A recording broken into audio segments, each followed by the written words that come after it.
Olá, tudo bem? Eu espero que sim. Meu nome é Jederson Freitas e hoje, 6 de novembro, eu selecionei os seguintes destaques para o Notícias do Mundo de Segurança da Informação. 5 tendências de cybercrimes para 2024 que devem entrar no radar das empresas.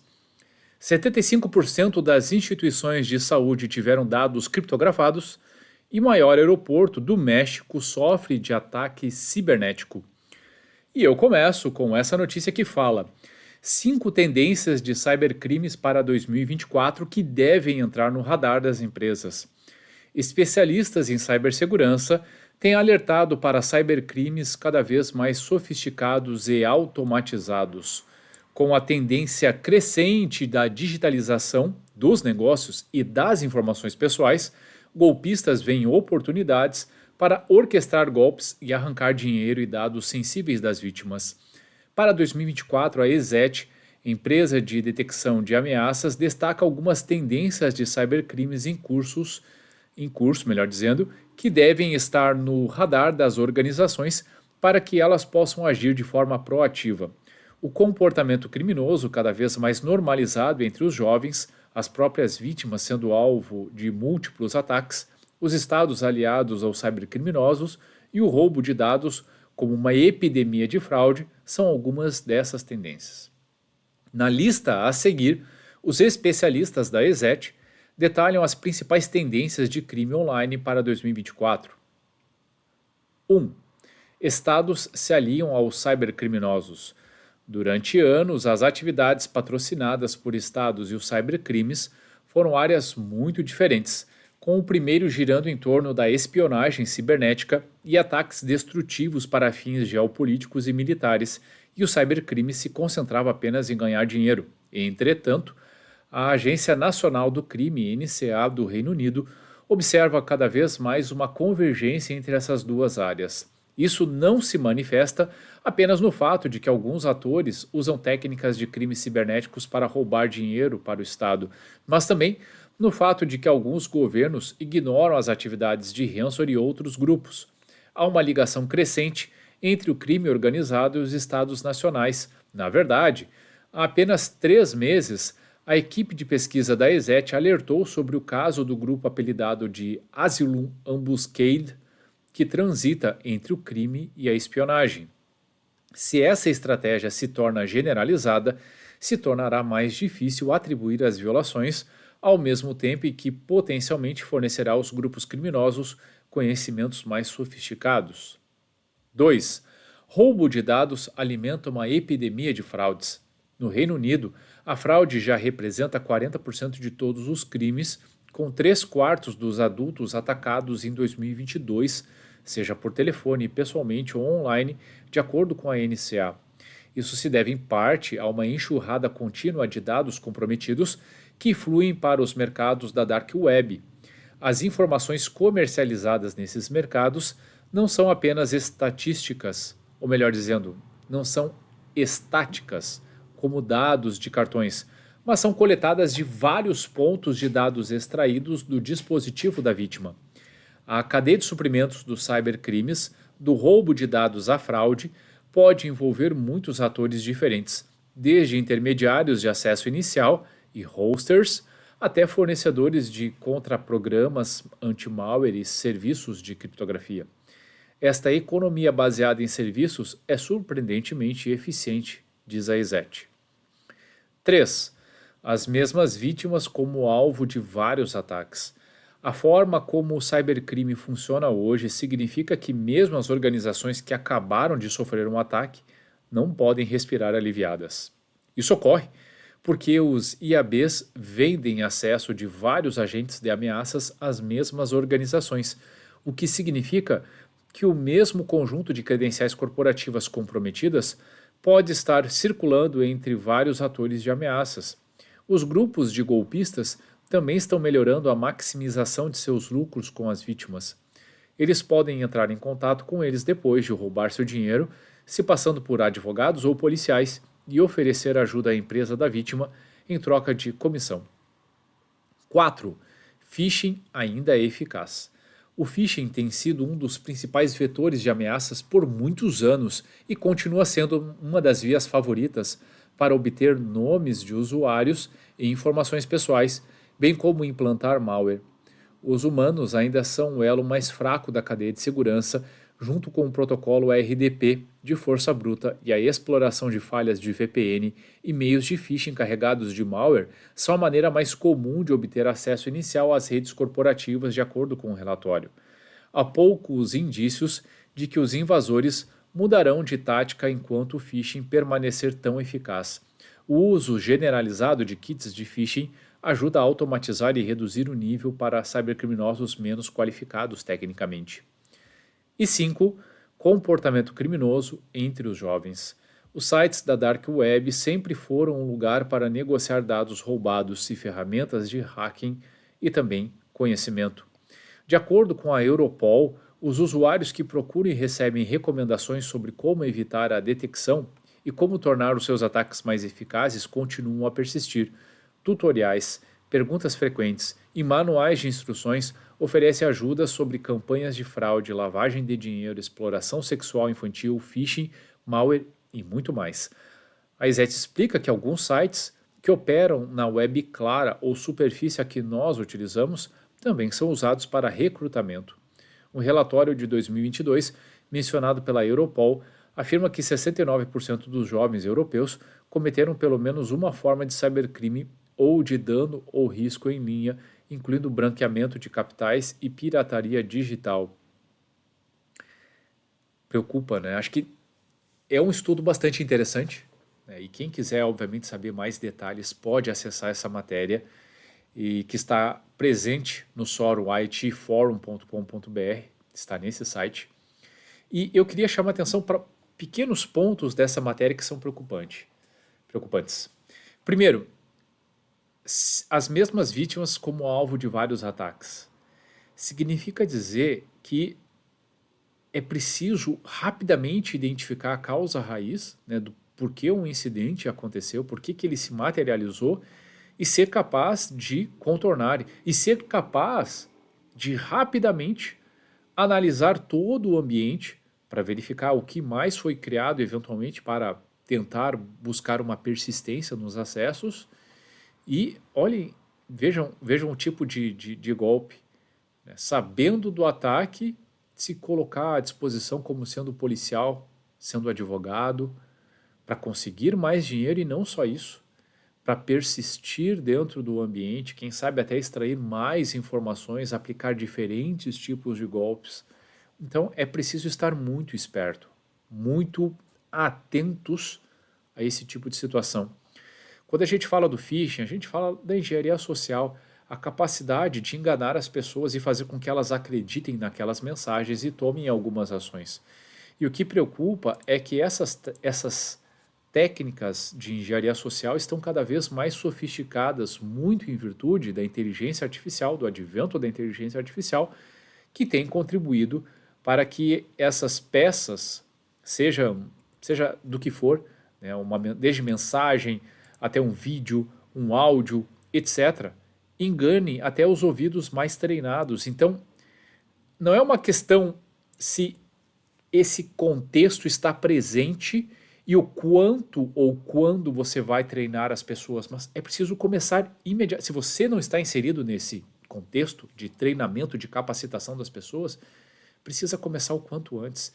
E por fim, a questão dos jovens, aí é um aspecto cultural que eu não pretendo entrar no mérito, mas que preocupa, né, de aliciamento, de se dobrarem as questões do crime e acharem que isso é um meio interessante de levar a vida.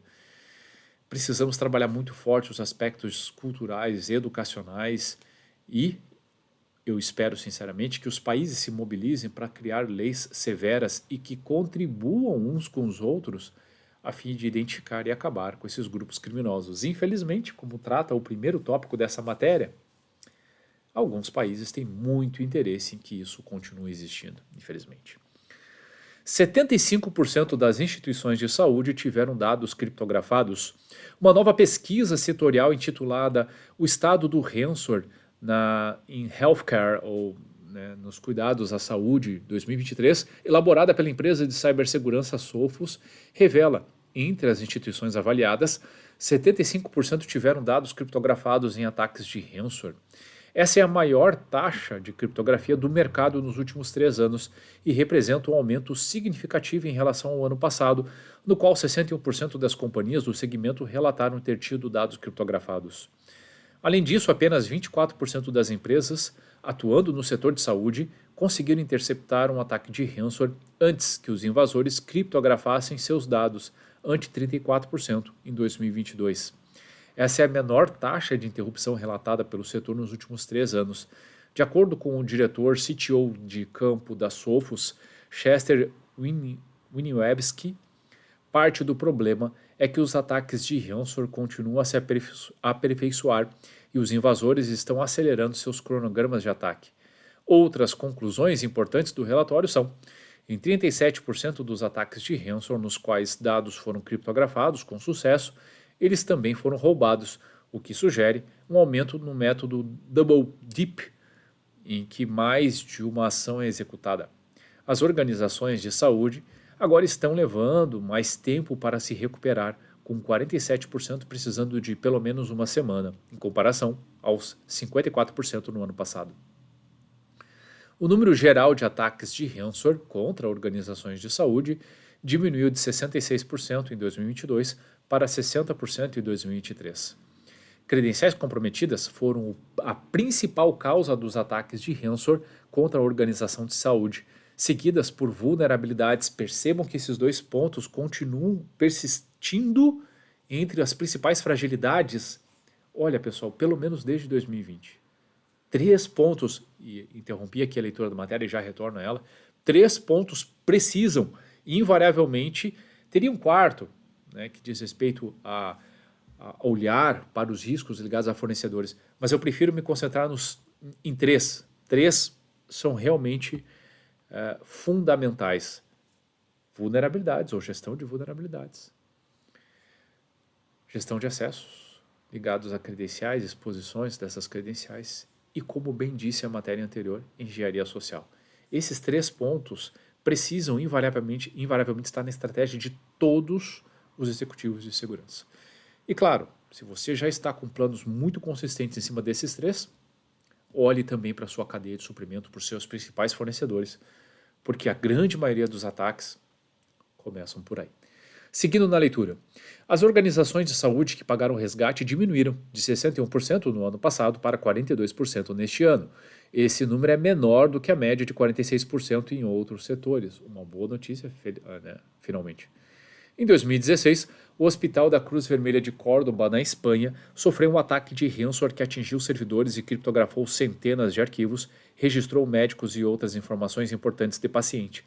Segundo ele, o setor como um todo está fazendo melhorias, mas ainda há trabalho a fazer devido às constantes mudanças na natureza dos crimes cibernéticos. São números que preocupam, né? 75% das instituições de saúde tiveram dados criptografados, o foco continua persistindo, o risco vai além dos dados, muitas vezes podendo se estender à operação, trazendo prejuízos e riscos de morte, né, riscos à saúde das pessoas, dos pacientes, trazendo sérios prejuízos operacionais. É um setor que obviamente precisa focar muito nos aspectos de segurança da informação e segurança cibernética, porque esses números apresentados nesse estudo preocupam. E a última matéria de hoje: maior aeroporto do México sofre de ataque cibernético. O aeroporto intercontinental de Querétaro, que fica a cerca de 3 horas da cidade do México, confirmou ter sofrido um ataque hacker por meio de um post na X, ex-Twitter, e no qual informa que contratou especialistas para ajudar a resolver o problema. O aeroporto intercontinental de Querétaro é um dos mais movimentados do México, tendo atendido mais de 1,1 milhão de passageiros apenas no ano passado e se tornando um hub para voos de carga dentro do México e para os Estados Unidos e Europa. A administração do aeroporto afirmou no comunicado que a segurança operacional do aeroporto não foi comprometida E a equipe de resposta a incidentes conteve e isolou o ataque, alegando que qualquer informação roubada era de domínio público. O aeroporto diz na nota que também notificou as autoridades competentes. As autoridades disseram que o ataque cibernético foi rastreado até um funcionário que baixou um arquivo contendo malware. Na segunda-feira, dia 30 de outubro, a gangue de ransomware Lockbit assumiu a autoria do ataque, ameaçando vazar os dados em 27 de novembro. A reivindicação do ataque vem poucos dias depois de a gangue de ransomware ter afirmado que roubou informações da fabricante de aviões Boeing.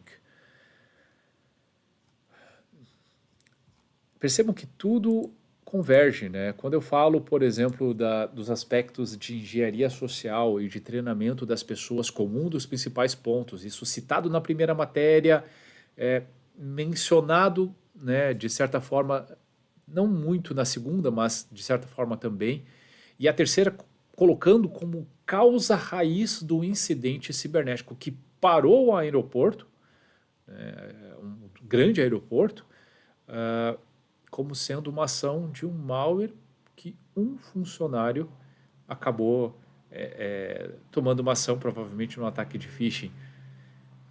Não é à toa, pessoal. Essas três causas que eu citei, e se quiserem incluir a quarta da cadeia de suprimentos, incluam também, elas precisam incessantemente estar presente no dia a dia dos executivos.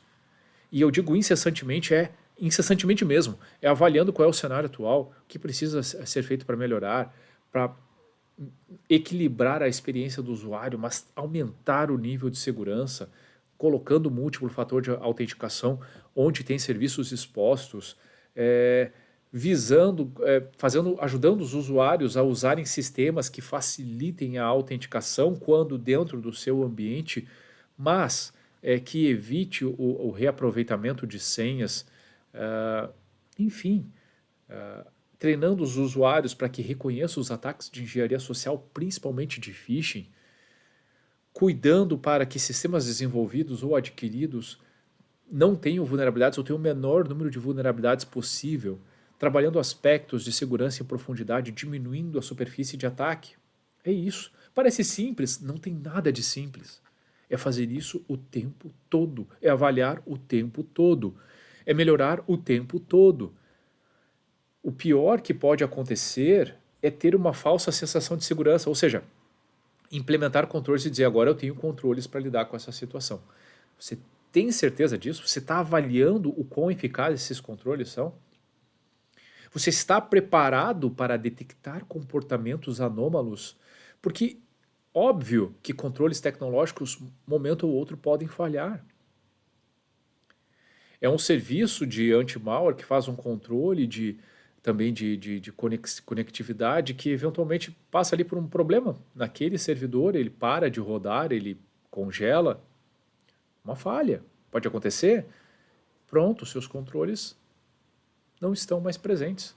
Seus controles compensatórios, suas camadas adicionais de segurança foram por terra. Pode acontecer.